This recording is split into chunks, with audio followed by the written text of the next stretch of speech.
नमस्कार दोस्तों, science by Amit के डिजिटल प्लेटफॉर्म पे आप सभी साथी लोगों का मैं तहे दिल से हार्दिक स्वागत एवं अभिनंदन करता हूं। साथियों, जैसा कि आपको पता है, अपन लोग यहां पे अपने इस प्लेटफॉर्म पे साइंस के बारे में डिस्कस कर रहे हैं। अपने 2 टॉपिक कंप्लीट हो चुके हैं, अपना तीसरा टॉपिक चल रहा है और तीसरे टॉपिक के से संबंधित हमने कुछ बातें कर ली हैं। यानी कि हमने कार्बन के जो अपर रूप हैं वो स्टार्ट कर रखे हैं, जैसे हीरा है, ग्रेफाइट है, फुलरीन है, वो तीनों अपने कवर हो चुके हैं। उसके बाद जो क्रिस्टलीय वाला पार्ट था अपना कार्बन का, वो अपना कंप्लीट हो चुका है। अभी तक हम कार्बन का वो रूप पढ़ रहे हैं। कौन सा रूप पढ़ रहे हैं? स्वतंत्र रूप पढ़ रहे हैं। यानी अभी तक जो है वो कार्बन जो है वो किसी के साथ संयोग नहीं कर रहा है, अपना अकेला ही घूम रहा है। तो कार्बन जो है वो हीरा, अगर आपसे पूछ लिया जाए कि हीरे का सूत्र क्या होता है, तो आप लिखेंगे डायरेक्ट सी।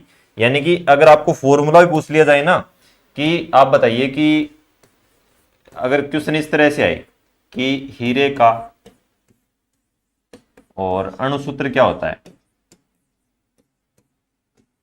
ठीक है, ये पूछ लिया जाए मान लो आपसे, तो आप क्या बताएंगे? आप बताएंगे सिर्फ सी होता है, ठीक है ना। और आपको कुछ नहीं बताना है, सिर्फ क्या होता है, सी होता है। अगर ये क्वेश्चन आपसे पूछ लूं कि आप ग्रेफाइट के बारे में बताइए, तो कहीं पर भी मैंने आपको ये थोड़ी कहा था कि ग्रेफाइट में और कुछ भी पाया जाता है, तो आप क्या बताएंगे? इसका भी सी ही बताएंगे। अगर मैं पूछ लूं फुलरिन का बताइए, तो आप सी बताएंगे। अगर मैं पूछ लूं कोयले का बताइए, कोक का बताइए, चारकोल का बताइए, कोलतार का बताइए, तो आप क्या बताएंगे? सिर्फ और सिर्फ सी बताएंगे। तो ठीक है ना, ये अकेला सी जो है ना वो इन सब का क्या होता है? फॉर्मूला होता है। ठीक है प्यारे साथियों, तो अपन लोग इससे आगे चलते हैं। इससे आगे अपना देखो, मैंने इसको 2 पार्ट में डिवाइड किया था, एक क्रिस्टलीय था और एक अक्रिस्टलीय था। क्रिस्टलीय के अंदर हमने हीरा, ग्रेफाइट, फुलरिन, वो पार्ट पूरा हो चुका है। आज अपन लोग चलेंगे अक्रिस्टलीय के अंदर।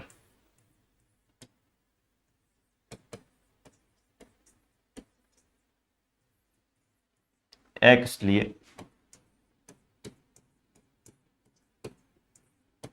कहने का मतलब यह है कि कार्बन परमाणु की एक ऐसी व्यवस्था होगी जिसके अंदर कार्बन परमाणु जो है वो आपका अक्रिस्टलीय फॉर्म में पाया जाएगा। यानी कि वो बिखरे हुए रहेंगे, एक व्यवस्था नहीं होगी। जैसे मान लो एक क्लास के अंदर आप बच्चों को देखते हैं कि एक के बाद एक, यानी पंक्तिबद्ध रूप से बैठे रहते हैं, या फिर वो मतलब ऐसे पंक्तियों में, आगे की पंक्तियों में, या फिर सीधी ऐसे मतलब स्तंभों के रूप में बैठे रहते हैं। तो कहने का मतलब ये है कि उनकी एक फिक्स व्यवस्था होती है। आप अपने रूम में जब किताबें सेट करते हैं, एक तो किताबें बिखरी हुई पड़ी रहती हैं, एक आप बढ़िया तरीके से एकदम व्यवस्थित तरीके से 3-4 किताबों को एक जमा के रखते हैं, तो वो आपकी एक क्रिस्टलीय फॉर्म हो जाती है। जैसे अपने घरों के अंदर क्या होता है, घर बने हुए होते हैं तो दीवार जो होती है उसके अंदर ईंटें एक क्रमबद्ध रूप से लगी हुई होती हैं, तभी वो टिकी रहती हैं। तो अगर वो ही मान लो बिखरी हुई पड़ी रहती तो बिल्डिंग बन ही नहीं पाती, इमारत नहीं बन पाती। तो कहने का मतलब ये है कि अपने आप को क्रिस्टलीय फॉर्म में ढालने का प्रयास करें। और अपना क्रिस्टलीय वाला पार्ट तो पूरा हो ही चुका है। आज हम क्रिस्टलीय अक्रिस्टलीय के बारे में डिस्कस करेंगे। देखो प्यारे साथियों, इसका एक बहुत अच्छा एग्जांपल है अपने, क्या है? कोयला, कोल जिसे बोलते हैं अंग्रेजी में, ठीक है, कोयला। हालांकि कोयले के बारे में मैंने पहले, जब अपन लोग टॉपिक डिस्कस नहीं कर रहे थे, यानी क्रमबद्ध रूप से नहीं चल रहे थे, तब मैंने आपको एक वीडियो के अंदर एक क्वेश्चन लिखा था, क्वेश्चन का आंसर करने का प्रयास किया था, और उसके बाद मैंने आपको कोयले की चारों अवस्थाओं के बारे में बता दिया था। अगर आपने वो वीडियो नहीं देखा है तो वो भी देख लेना, और वो अगर आप नहीं देख पा रहे हैं, आपको शायद नहीं मिला है कि नहीं मिला है, कोई बात नहीं। चूंकि हम यहाँ पे कार्बन का पूरा टॉपिक क्रमबद्ध तरीके से कर रहे हैं, तो आज मैं आपको कोयले के बारे में फिर से बता देता हूँ कि क्योंकि ये आ गया है इसके अंदर, तो हम टॉपिक तो नहीं छोड़ सकते ना बीच में। तो कोई बात नहीं, इसको हम फटाफट देख लेते हैं कि कोयला क्या चीज होती है। देखो साथियों, कोयला, मैंने आपको जब ये चीज बताई थी कि कार्बन डेटिंग विधि बताई थी, तो मैंने आपको एक चीज बोली थी कि पुराने समय में धरती जब उथल पुथल हुई थी तो पेड़ पौधे दब गए थे, और पेड़ पौधों का धीरे धीरे अपघटन होता होता गया, और बाद में धीरे धीरे किसका निर्माण हो गया? तो कोयले का निर्माण हो गया था। इतना हमने पढ़ लिया था। और कोयला जो होता है वो अवस्थाओं के आधार पर, यानी कि वो कुछ कोयले थे वो जो और गहराई में चले गए थे, और कुछ कोयले थोड़े ऊपर रह गए थे। तो जो कोयला जितना ज्यादा गहराई में जाएगा वो उतना ही अच्छा होगा। भाई आप मतलब किसी चीज को जितना ज्यादा वो संघर्ष करेगा वो उतना ही ज्यादा निखर के आएगा। ये चीज यहां से चरितार्थ होती है कि कोयला जो है वो अगर और गहराई में पड़ा है तो वो उत्तम अवस्था में होगा। उससे जो नीचे चले गए वो लास्ट में जाकर के हीरे बन गए, वो डायमंड बन गए। मान लो ये पृथ्वी की गहराई है और एक हीरा लास्ट गहराई में यहां पे पड़ा है, कोई कार्बन परमाणु है या कोई लकड़ी का कोई टुकड़ा है, वो पहले कोयले में बदला होगा, कोयले में बदलते बदलते धीरे धीरे धीरे धीरे वही जाके लास्ट में क्या बन गया है, डायमंड बन गया है। तो कार्बन की व्यवस्था हो गई, अच्छा दबाव पड़ा, अच्छा ताप सहन किया, तो जितना ज्यादा ताप सहन करोगे, जितना ज्यादा आप दबाव सहन करोगे, उतना ही अच्छा आप निखर के आओगे। तो एक कोयला बेचारा यहां पे पड़ा था, कोई मेरी तरह था आलसी, तो वो कौन बन जाएगा, पीट बन जाएगा। उससे जो थोड़ा नीचे चला गया वो बन जाएगा आपका लिग्नाइट। फिर एक कोयला थोड़ा और नीचे चला गया, लकड़ी का टुकड़ा, वो बन गया बिटुमनी। और एक कोयला थोड़ा और नीचे चला गया, वो बन गया एंथ्रेसाइट। कहने का मतलब ये है, अगर मैं आपसे यहां से एक क्वेश्चन पूछ लूं कि अत्यधिक गहराई से कौन सा कोयला प्राप्त होता है, तो आपका आंसर क्या हो जाएगा, फिर एंथ्रेसाइट हो जाएगा। क्योंकि जो कोयला जितना ज्यादा गहराई में जाकर के दबेगा, वो कोयला उतना ही अच्छा होगा। और कोयले को हम अच्छा बुरा कैसे कह सकते हैं भाई, इंसान हो तो भी उसको हम परखते हैं कि यार ये इसका ये बिहेवियर है, ये ठीक है हमारे लिए, इसका ये बिहेवियर थोड़ा अच्छा नहीं है, तो ये हमारे लिए ठीक नहीं है। वो परख अलग बात है। एक किताब को देख करके हम अंदाजा लगा लेते हैं कि यार इसमें क्वेश्चन नहीं दे रखे, तो ये शायद थोड़ी ठीक है कि नहीं है, वो हम देखते हैं ना, एक परख करते हैं। तो कोयले को क्या देखेंगे भाई, कोयले को हाथ में लेंगे और देखेंगे यार कोयला बड़ा डिजाइनदार है, अच्छा सुंदर है, ये सुशील है, सुंदर है, ठीक है, और मतलब अच्छा है, अच्छे घराने से है, ऐसा करेंगे क्या? ऐसा नहीं करेंगे। क्या करेंगे, अपने को कोयले से पहले तो ये देखिए कि अपने को इससे मतलब क्या है। भाई सीधी सी बात है, अपने को इससे लेना देना क्या है, क्या करेंगे हम इसका? भाई हमें तो कोयला जलाने के काम आएगा।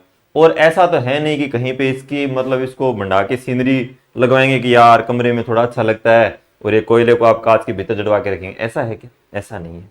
हम इसको सिर्फ और सिर्फ किसके काम में लेंगे, तो आप बताएंगे कि जलाने के काम में लेंगे, ठीक है, आग लगाएंगे इससे।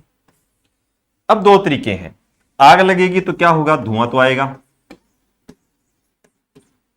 ठीक है, और दूसरी चीज क्या आएगी, ऊष्मा भी आएगी।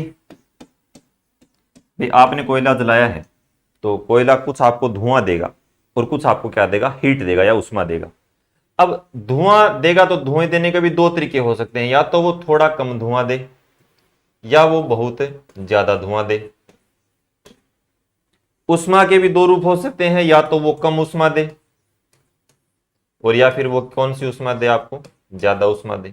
भाई दोनों के दो दो तरीके हो सकते हैं, या तो कम ऊष्मा मिलेगी या ज्यादा मिलेगी, या तो आपको कम धुआं मिलेगा या फिर ज्यादा धुआं आपको प्राप्त होगा।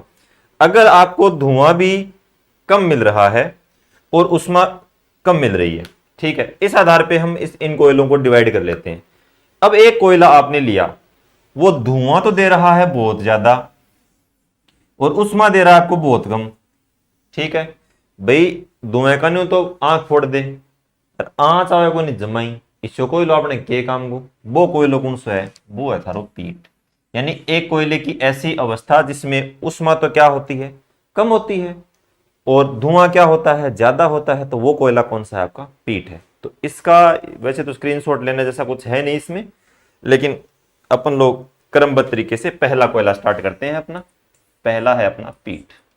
कोयले की प्रथम अवस्था, अगर आपसे कोई पूछ ले कि कोयले की प्रथम अवस्था कौन सी होती है, क्वेश्चन आ जाता है कई बार कि कोयले की प्रथम अवस्था कौन सी होती है, ठीक है, तो पूछ ले तो आप बता देना कि कोयले की प्रथम अवस्था जो होती है वो आपकी कौन सी होती है, आपकी पीठ होती है।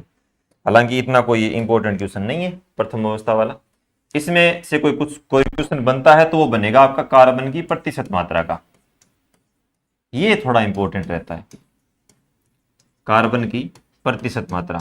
और इसी आधार पर हम क्या करते हैं, कोयलों को डिवाइड करते हैं। भाई हम प्रत्येक कोयले के लिए तो ये नहीं कर सकते ना कि यार इसको हम जला जला के देखेंगे, फिर हम काम में कहां लेंगे। पहले तो हम ये पता करेंगे यार ये जल रहा है कि नहीं जल रहा, इतने में तो वो जल के राख हो जाएगा, तो हमने काम में कहां लिया।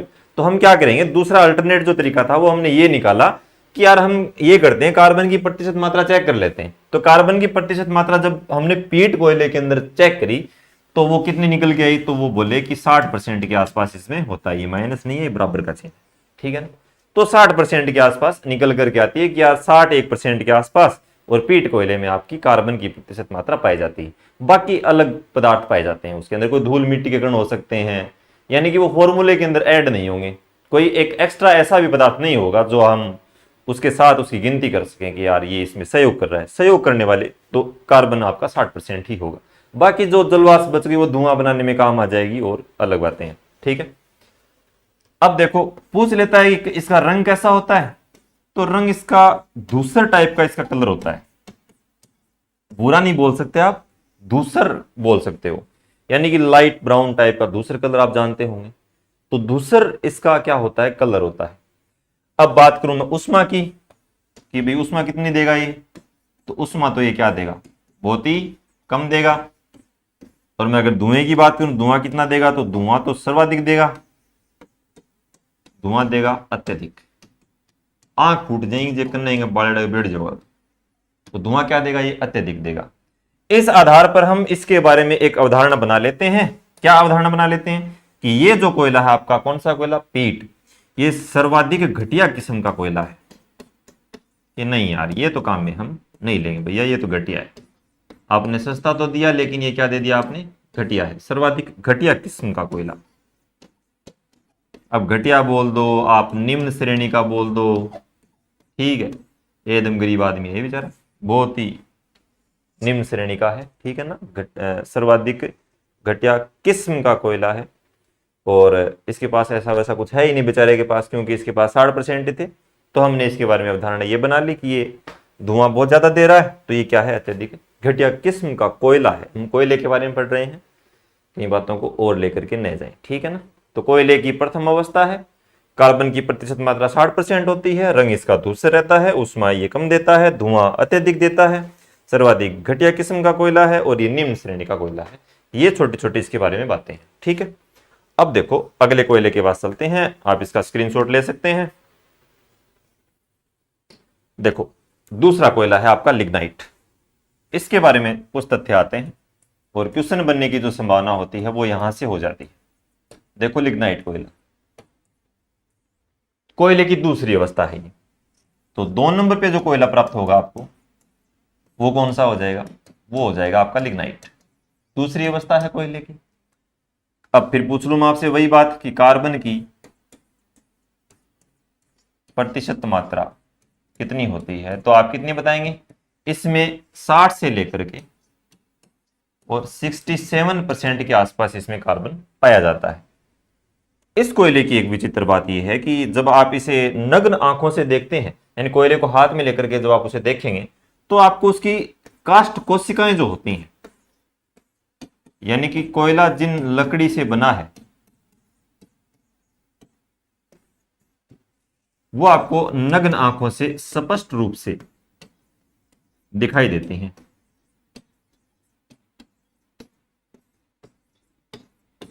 दिखाई देती है, यानी कि आप जब उसको देखेंगे तो आपको यूं लगेगा कि यार ये एक धार यहां से जा रही है, एक यहां से, यानी काष्ठ कोशिकाएं जो होती हैं वो आपको स्पष्ट रूप से दिखाई देती हैं, ठीक। दूसरी चीजें, जब आप इसको जलाएंगे तो इसकी एक थोड़ी विचित्र बात आती है। ये जब जलता है तो क्या देता है, हल्की हल्की लपटों के साथ जलता है, तो लपटें देता है। लपट समझते हो ना, जब उष्मा मतलब आग जल रही होगी तो उसके ऊपर ऐसे छोटे छोटे छोटे छोटे कण जो होते हैं वो आपको टिमटिमाते हुए दिखाई देंगे। आप कहने लपट पाटे, तो ब लपट जो क्यों होंगे ना, ब ऐ पाटेंगे, ठीक है ना, वो अपने साधारण भाषा में बोलते हैं लपट पाटना, ठीक है ना, तो लपटें देता है ये, ठीक। अब इसका रंग पूछ लिया जाता है बहुत बार, ये थोड़ा इंपॉर्टेंट है, कलर इसका ध्यान में रखना, भूरा कलर होता है, भूरा।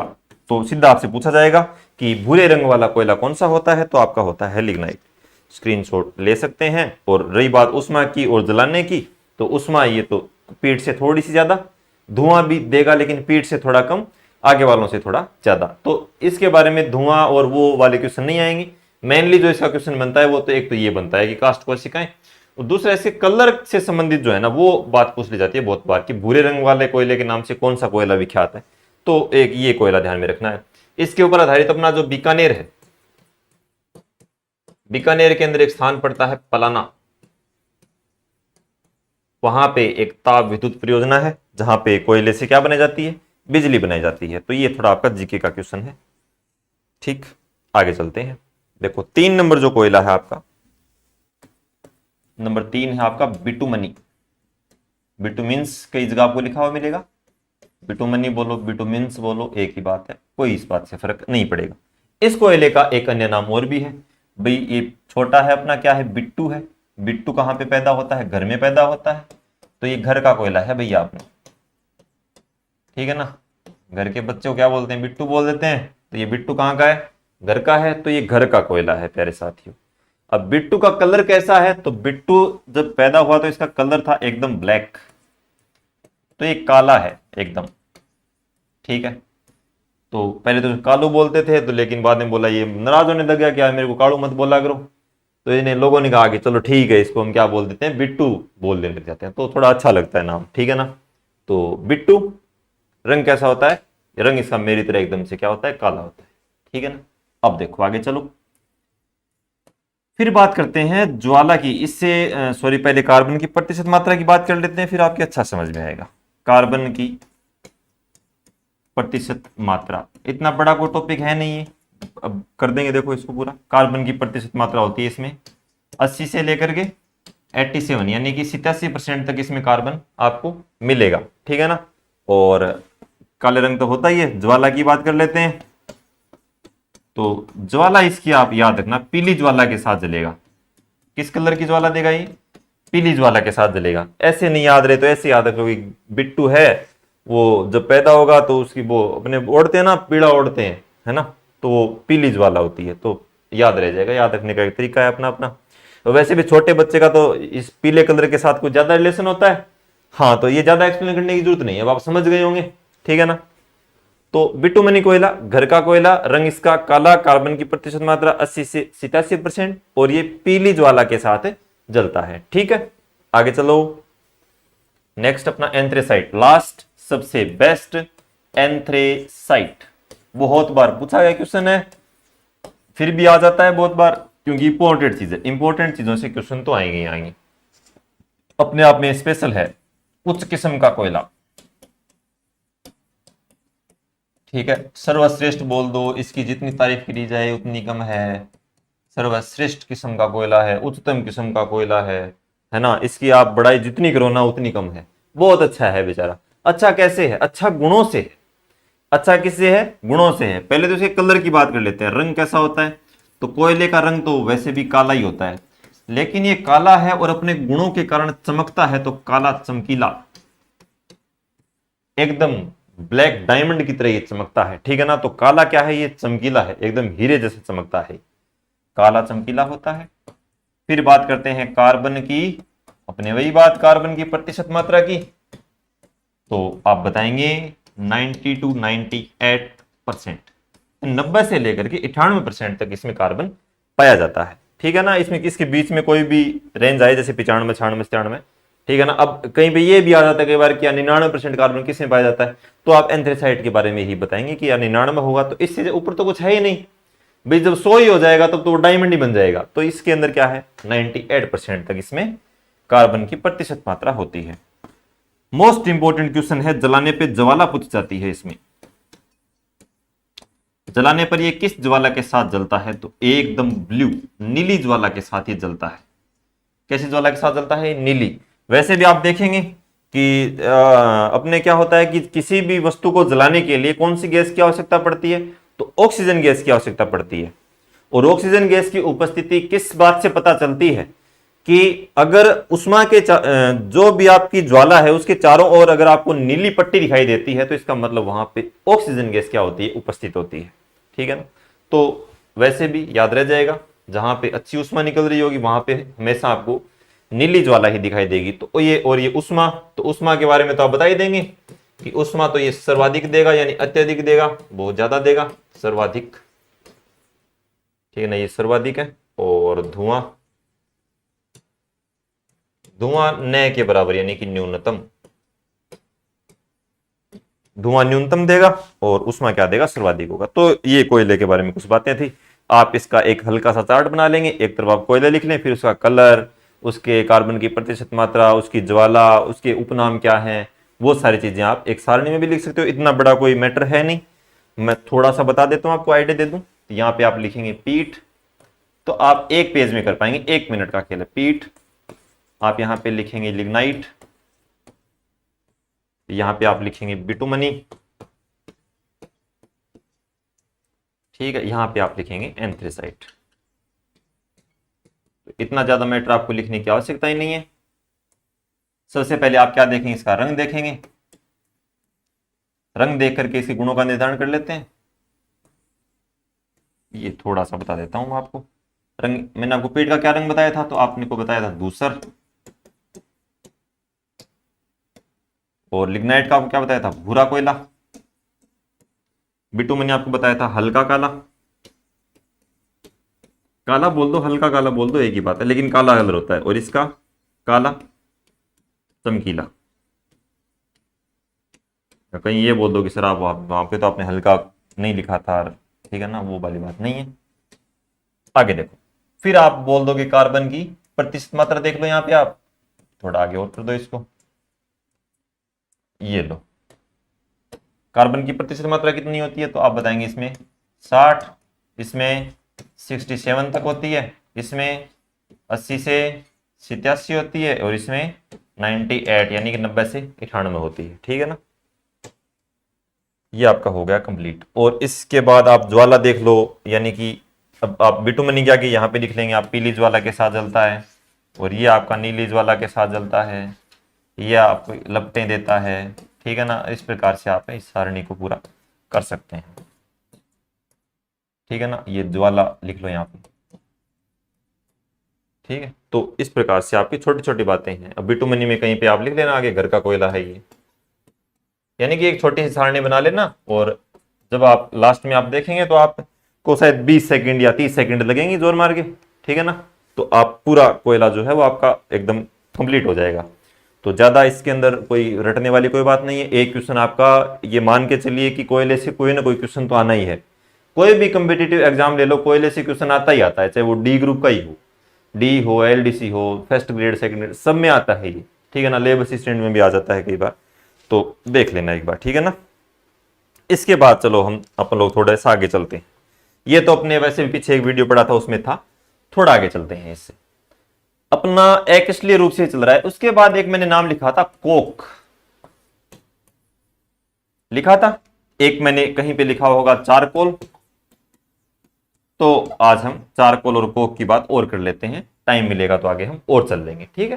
कोक देखो पहले क्या होता है, छोटी छोटी एक ही बात है कोक के अंदर, कि जब आप एक सामान्य कोयले को जलाते हैं, सामान्य कोयला जो होता है वो आपको कहीं ना कहीं धुआं तो देगा ही देगा, क्योंकि कोयले के अंदर नमी की मात्रा पाई जाती है, और कोयले के अंदर की जो नमी है वो आपको जो धुआं है वो प्रदान कर देती है, क्योंकि कोयले के अंदर क्या है, नमी है, और उसका पूर्ण दहन जो है वो नहीं हो पाता है। मैंने एक दिन आपको दहन के बारे में भी बताया था कि एक मंद दहन होता है, एक पूर्ण दहन होता है, अपूर्ण दहन होता है, एक तीव्र दहन होता है। 4 प्रकार के आपको दहन बताए थे। उसके अंदर मैंने आपको पूर्ण के बारे में बताया था और अपूर्ण के बारे में बताया था। तो जो अपूर्ण दहन होता है वो आपका कोयले के अंदर दिखाई देता है। कोयला जो होता है वो अपूर्ण दहन के साथ जलता है।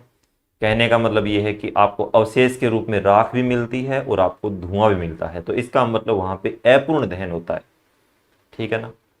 तो प्यारे साथियों क्या होता है कि अपन लोग ये चाहते हैं कि वो जो कोयला है जो हम जला रहे हैं, जहां पे अपने को ऊष्मा चाहिए वहां पे अपने को धुआं नहीं चाहिए बिल्कुल भी।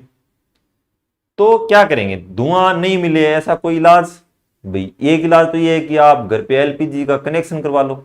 आप सीएनजी काम में लो, आप एलपीजी काम में लो, आपको इनको गैस काम में लो, आपको आंखें नहीं फूटेंगी, धुआं नहीं आएगा। लेकिन भाई हर जगह तो उपलब्ध नहीं होता, तो अपने क्या किया कि एक अल्टरनेट, यानी कि ये क्या पड़ता है, थोड़ा सस्ता पड़ता है, एलपीजी सीएनजी थोड़ी महंगी पड़ती है। बड़ी बड़ी जो फैक्ट्रियां होती हैं वहां पे लोगों ने ये कहा कि हम कोयला तो प्रोवाइड करवा लेंगे, लेकिन अब आप इसी कोयले से कुछ ऐसा कर दो ताकि ये धुआं न दे। तो लोगों ने फिर एक उपाय निकाला कि हम लोग क्या कर देते हैं कि आपके पास जो कोयला है ना, जो आपके पास क्या है कोयला है, उसका क्या करवा देते हैं, उसका करवा देते हैं भंजक आसवन। और भंजक आसवन के माध्यम से इसकी जो नमी है वो सारी की सारी निकाल देते हैं। फिर आपके पास जो कोयले का अवशेष बचेगा वो किस प्रकार का बचेगा, वो बचेगा आपका धुआं रहित और कोयला। कैसा अवशेष बचेगा आपके पास है, आपके पास अवशेष बचेगा धुआं रहित कोयला का। और जो धुआं रहित कोयला होगा वही क्या कहलाएगा आपका कोक कहलाएगा। तो बड़ी फैक्ट्रियों में काम में लेने के लिए जो धुआं रहित कोयला होता है उसी को क्या कहते हैं, कोक कहते हैं। ठीक, फिर एक आपका चारकोल, देखो जल्दी से चारकोल के बारे में देख लो। दो तीन टाइप का होता है, एक होता है आपका कास्ट चारकोल,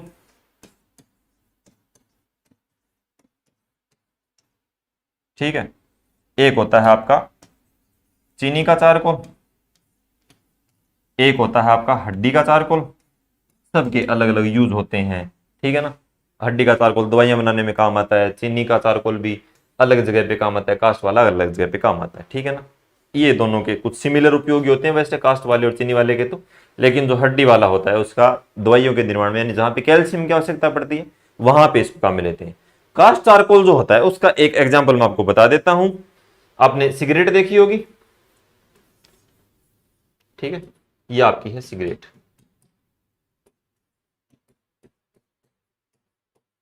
ठीक है ना। आपने सिगरेट देखी होगी, सिगरेट के पीछे यानी कि आगे तो आपकी तंबाकू भरी हुई होती है, यहां पे आप एक हाथ लगा के महसूस करेंगे तो आपको ऐसे रुई सी दिखाई देगी, कपास टाइप का।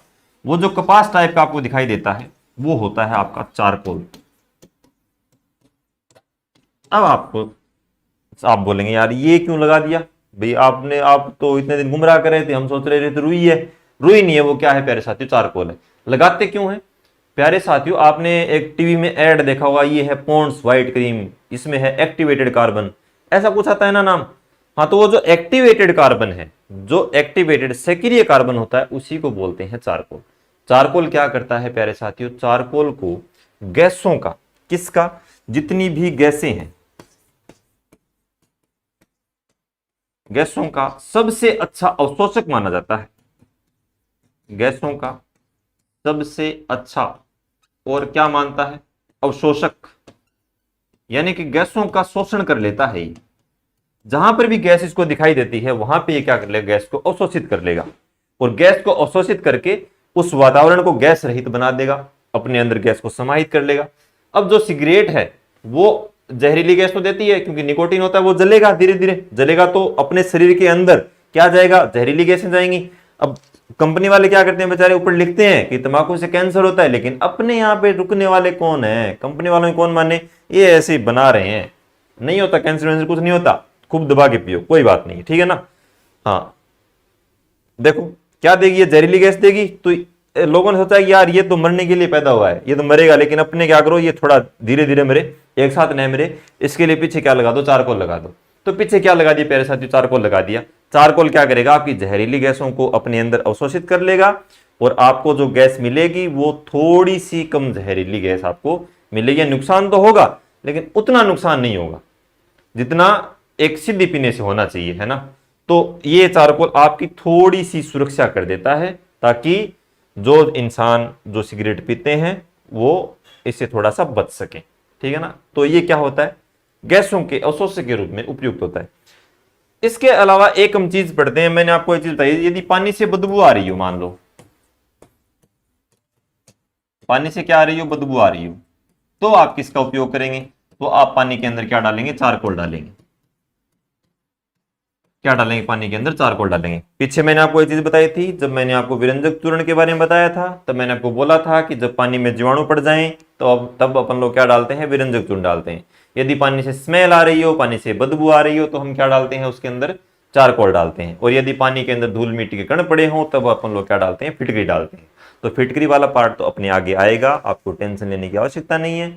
लेकिन पानी से यदि बदबू आ रही हो और उस बदबू को दूर करने के लिए क्या डालते हैं, तो इसमें कास्ट चारकोल या आप डायरेक्ट चारकोल लिखें, चारकोल डाला जाता है, क्योंकि चारकोल को गैसों का सबसे अच्छा अवशोषक माना जाता है। इसमें आपको दो ही बात याद रखनी है, सिगरेट का फिल्टर पेपर बनाने में किसका उपयोग करेंगे, तो चारकोल का उपयोग करेंगे।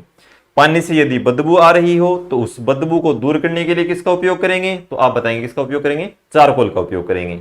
चारकोल का उपयोग क्यों करेंगे, क्योंकि चारकोल को गैसों का सबसे अच्छा अवशोषक माना जाता है। तीन ही बातें हैं, छोटी छोटी बातें हैं, और तीन बातों से ही कोई ना कोई क्वेश्चन आपको, यदि चारकोल से कोई क्वेश्चन आएगा तो यही आएगा, इसके अलावा चारकोल से कोई क्वेश्चन नहीं बनता है, ठीक है। उसके बाद आपका रह जाता है कोलतार। तो कोलतार सड़क बनाने में आप देखते हो कि सड़क बनाने में क्या आता है, काम आता है, ठीक है। उसके बाद आपका रह जाता है काजल। तो काजल जो होता है, काजल तो आप समझते हो, अपने घरों के अंदर बनाते हैं काजल। थाने काजलियो बना लियो, आंखें में रमा लियो, ऐसे कुछ गाना भी है अपने। तो काजल जो होता है वो सौंदर्य वर्धन के रूप में काम आता है। अब वो तो मतलब आंखों में लगाने के ऊपर डिपेंड करता है ना कि यार ये सौंदर्य वर्धन करेगा या सौंदर्य को खोपनाक कर देगा। अपने ऐसा नहीं होता था। आजकल तो क्या है कि जो मम्मियां है ना, मम्मियां वो धीरे धीरे हल्का हल्का डाल देते हैं यार, कि इसको कोर देते हैं आराम से, वो अच्छा लगता है। हमारे समय में ऐसा नहीं होता था। हमारे समय में यूं भरी पूरी आंगली ऐसे एकदम ऐसे कर दिया, अब वो अलग ही दिखता था। अपने डिपर है ना वो अलग दिखते थे स्कूल के अंदर है, बोले हाँ इसकी दादी ने डाला ही। तो वो अलग जमाना था भाई। आजकल ऐसा नहीं होता है। आजकल तो काजल डालते नहीं आंखों में। और एक वो माथे के ऊपर हेडलाइट अलग होती थी, पहचान होती थी, एक ऐसा यहाँ पे उस माथे के ऊपर होता था। और अपने बेटे के निजर नहीं होता है। निजर, अरे निजर कैसे होगी, कोई देखे तो सही, निजर तब होगी ना। तो वो अलग जमाना था भाई। अब वो जमाना नहीं है। अब वो जमाना बदल गया है। अब काजल भी डालते हैं तो थोड़ा सा कोई आंखों में ऐसे ही करके डाल देते हैं, खुद भी नहीं डालते है ना। तो वो जमाना अलग था। हाँ, एक काजल का एक अलग उपयोग और होता है, जो फोटोकॉपी मशीनें आती हैं। और फोटोकॉपी मशीनों के अंदर आप जो देखते हैं ना, वो जेरोक्स अपन लोग निकलवा के लाते हैं, वहां पे जो ब्लैक कार्बन के रूप में उपयोग होता है इसका, कार्बन ब्लैक बोलते हैं उसको, कार्बन ब्लैक। इसको आप काजल भी बोलते हो। काजल अजय देवगन वाली काजल नहीं है, अपना काजल अलग है, ठीक है ना। आंखों में डालने वाला है, दिवाली में बनाते हैं ना, दिवाली के ऊपर दीपक जो अपन लोग घी का जलाते हैं उसके ऊपर थाली से ढक देते हैं, तो थाली के चारों ओर एक काली काली परत जमा हो जाती है। अपने घरों में जनरली हम देखते हैं, ठीक है ना। वही काजल है, सौंदर्य निर्माण में काम आता है। आप दो बातें इसमें लिख लेंगे। सौंदर्य निर्माण में काम आता है, नजर बचाने से काम आता है, नजर कौन लागे टाबर है, ठीक है नहीं। हाँ, और फोटोकॉपी मशीनों में एक जो आपकी काली स्याही आती है, ब्लैक इंक, उसमें भी आप कार्बन ब्लैक का उपयोग करते हैं। तो ये इसके बारे में छोटी छोटी बातें हैं। इसके साथ अपना क्या हो जाता है, अपना जो कार्बन का क्रिस्टलीय और अक्रिस्टलीय का जो पोर्शन है, यानी कि स्वतंत्र रूप से जो कार्बन परमाणु है, वो आपका कंप्लीट हो जाता है। एक इसमें अंदर, हाँ एक चीज और देख लेना भैया, एक ग्रेफीन नाम के करके एक कार्बन का अपरूप और होता है, ग्रेफीन। कहां काम आता है, रॉकेट का जो कवर होता है, रॉकेट एक कार्बन का नवीनतम अपर रूप है। रॉकेट का जैकेट कार्बन का एक अपर रूप है। रॉकेट का जैकेट बनाने में ग्रेफीन काम आता है, ग्रेफाइट नहीं है, ग्रेफीन है। रॉकेट का जैकेट बनाने में काम आता है। ओके, तो इसके साथ अपना कार्बन का जो स्वतंत्र रूप वाला जो पोर्शन है वो अपना कंप्लीट होता है। नेक्स्ट क्लास के अंदर हम लोग कार्बन के यौगिकों के बारे में पढ़ेंगे, और यौगिकों की जो क्लास होगी वो आपके लिए बहुत ज्यादा महत्वपूर्ण रहने वाली है। आप सभी साथी लोग उस क्लास को अवश्य देखें। और ये क्लास अगर आपको अच्छी लगी है तो आप कमेंट करके अवश्य बताएं, अच्छी बुरी जैसी भी है। आप अपनी टिप्पणियां हमारे साथ साझा अवश्य करें। अपनी तैयारी में मस्त रहें, स्वस्थ रहें, हंसते रहें, मुस्कुराते रहें। मिलते हैं नेक्स्ट क्लास के अंदर। जय हिंद, जय भारत, शुभ रात्रि।